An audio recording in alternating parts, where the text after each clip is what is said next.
Muy bien, buenos días otra vez. Estamos ahora en Marcos capítulo 3. Miren, esto es hermoso, bonito lo que estamos viendo en Marcos. Volver a ver Marcos, volver a examinar. La última vez que estudiamos Marcos, yo tengo muchas cosas frescas todavía en mi mente y en mi corazón. Marcos, esa lectura de Marcos, creo que fue el año pasado, hace un poquito más. Sí afectó bastante mi corazón, me llenó. Y estamos otra vez aquí fascinándonos con esto. Contrario a lo que estábamos hablando hace un rato, de que nutrirnos de todo esto, contrarrestando las tantas cosas que nos invaden por fuera. En el capítulo 1 que vimos hace unos días, que hace el lunes, o sea, hace 3 días, tenía que ver con el carisma del Evangelio. Pero cuando Jesús viene y dice, mira, el tiempo se ha cumplido, este es el tiempo preciso, y el reino se ha acercado. Arrepiéntase y crean en la buena noticia. Eso del reino se ha acercado, y habíamos considerado también el bautismo, comparándolo con nuestro propio bautismo, cuando Jesús dice, cuando los cielos fueron abiertos y la voz del cielo que dice, este es mi hijo predilecto, en él me complazco. ¿Ok? Y yo lo tomé para mí, o sea, el día de mi bautismo, los cielos fueron abiertos para mí, eh, la- y la posibilidad de que Dios empiece a reinar en mi vida comenzó. Por eso cantamos a veces, mi vida comenzó cuando el Señor llegó. Que eso, ese himno cuando lo cantamos, dése cuenta es tan significativo que son algunas de nuestras canciones. Mi vida comenzó cuando el Señor llegó. Por eso yo canto de su bondad, de su amor. Entonces, allí dice, bueno, la posibilidad de que Dios empiece a reinar. Y luego y Jesús en los dos capítulos siguientes realiza una cantidad de milagros donde establece su reino, enseñando y también sanando, quitándole el dominio a Satanás, que es el dueño del dolor. Satanás es el dueño del dolor. ¿Sí? Y Jesús asume su rol como rey, como rey. Lo vimos también ayer en el capítulo 2. ¿Sí? Esa llamado a Mateo, que era un publicano, bueno, él se lo quitó de las manos a Satanás. ¿Mm? Y comenzó a reinar sobre él. Y ahorita en el capítulo 3, aquí hay digamos, cinco porciones importantes, ¿no? Y como el libro de Marco es muy tan dinámico, vamos a correr un poquito. Dice, la primera porción que está del versículo 1 al 6 es la sanación de un hombre que tenía la mano seca. Luego, una cantidad de una multitud que se agolpa frente al mar y Jesús hace una cantidad de milagros entre ellos. ¿Ok? Quedan, como digo, cautivos de Satanás.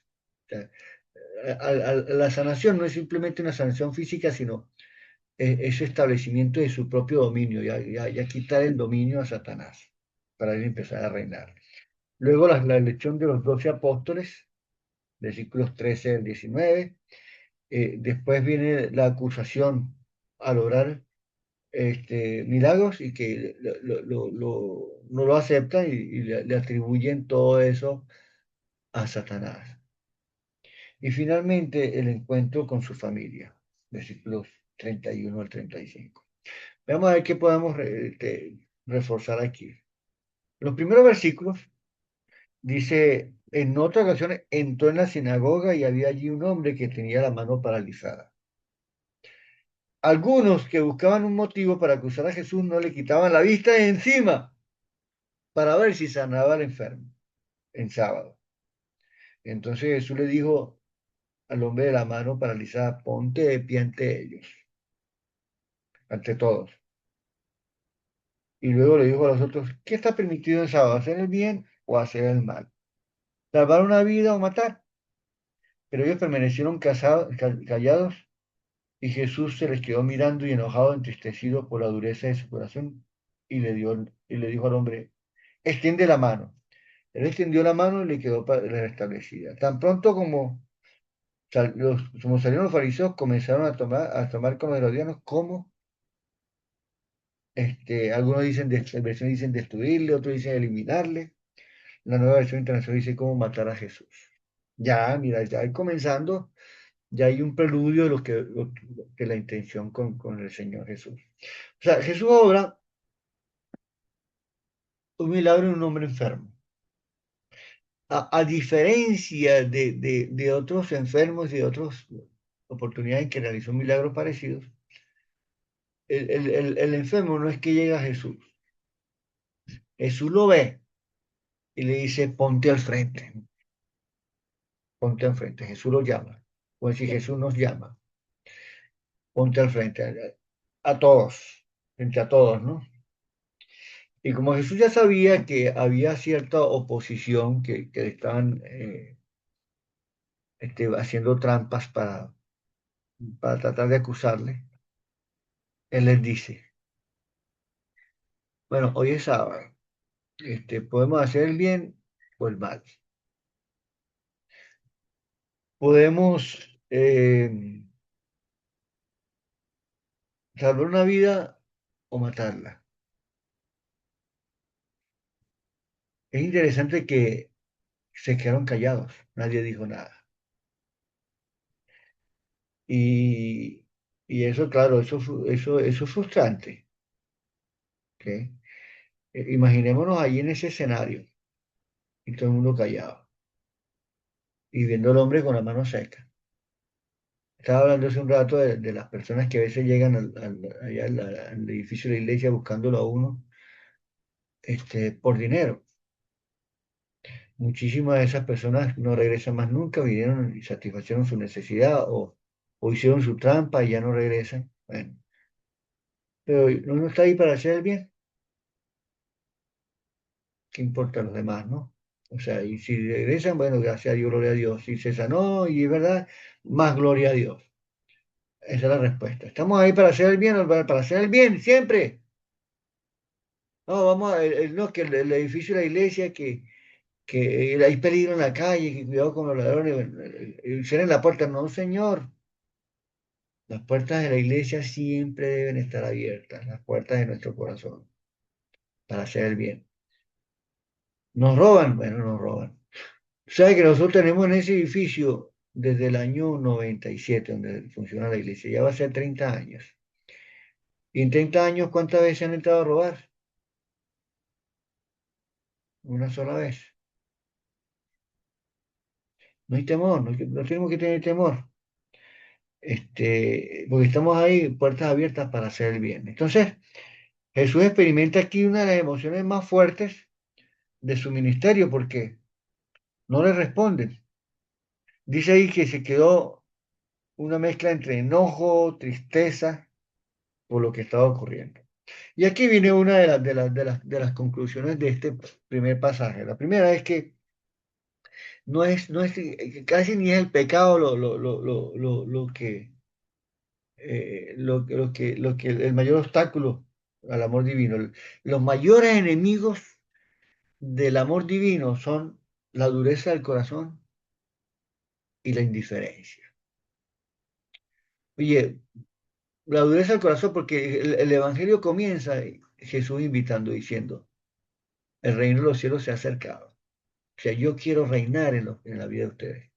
Pero si tú cierras tu corazón, si la gente cierra su corazón, endurece el corazón, Jesús no va a reinar. Y donde Dios no reina, ¿quién reina? ¿Ok? A veces nos quedamos tan automáticos. No, el reino es la iglesia. No, el reino es el reinado, el dominio de Dios. Si Dios no domina en tu vida, ¿quién domina? Si Dios no es tu rey, ¿quién es el rey o la reina? Entonces, luego la siguiente porción, que es la serie de milagros que se suceden ahí en Galilea y en Judea, fíjate, Jerusalén, Idumea, de todas partes, venían para recibir un beneficio de Dios. Muchos son sanados, y lo interesante aquí es que en el versículo 11 dice que los demonios, los espíritus malignos, se postraban ante él gritando, tú eres el Hijo de Dios. Acabamos de ver en los primeros versículos cómo los fariseos estaban haciendo, estaban mirando con alevosía, eh, tratando de tenderle trampa a Jesús para que no haga el bien. Los religiosos, fariseos que eran religiosos, no, mira, vamos a ver qué hace.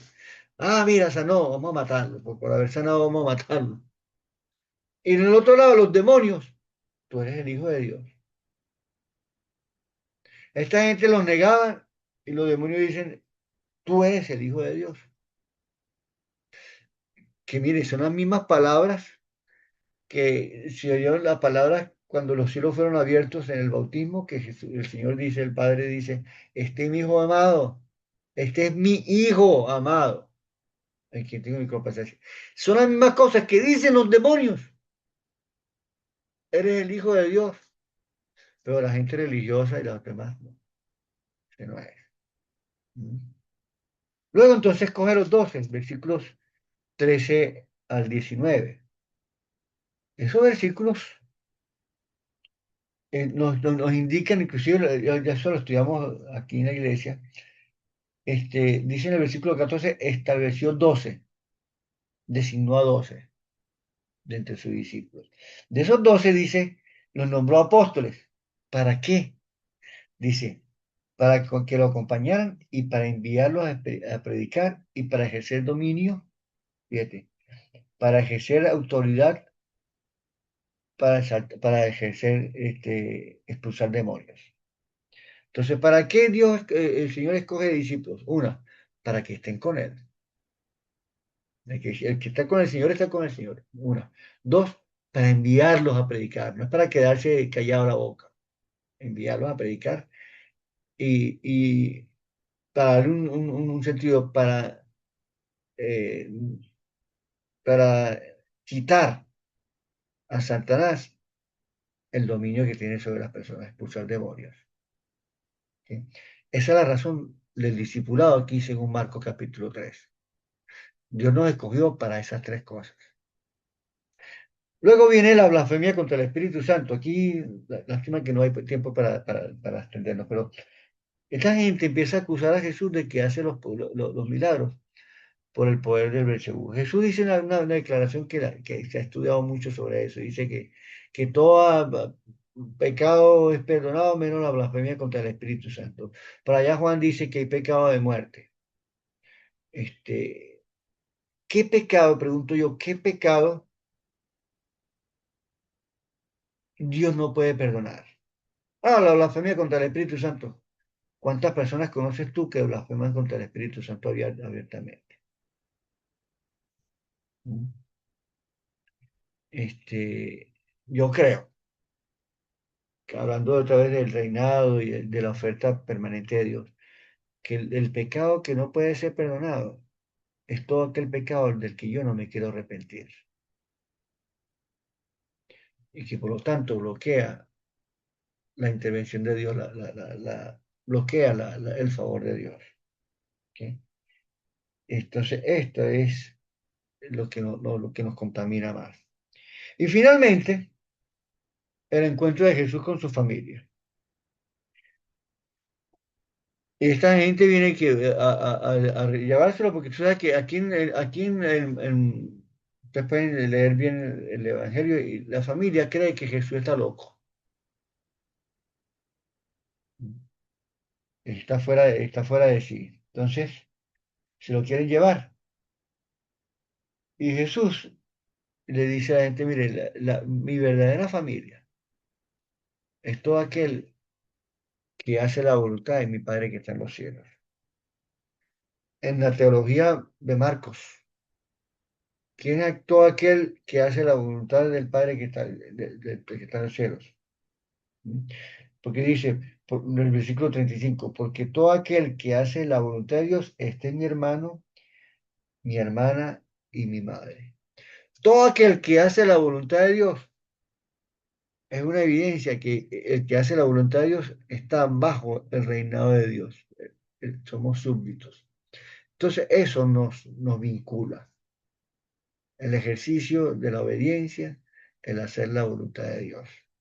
Y esto es lo que nos da el nuevo nexo, el nuevo parentesco como familia de Dios. ¿Quiénes somos la familia de Dios? Los que estamos bajo su reinado, los que estamos bajo su dominio, los que hacemos su voluntad. Y a eso es que Dios, allá Dios nos junta y nos bendice.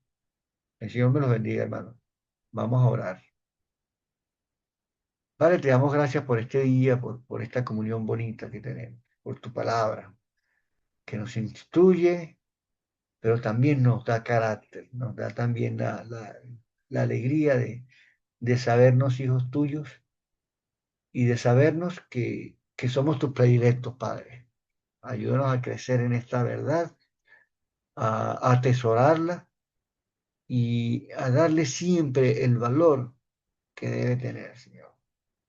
Ayúdanos a darte el espacio para que reines y entra con poder en nosotros para derribar todas aquellas posesiones, maneras en que Satanás pueda o quiera poseernos. Te lo pedimos, Padre, en el nombre de Jesús. Amén.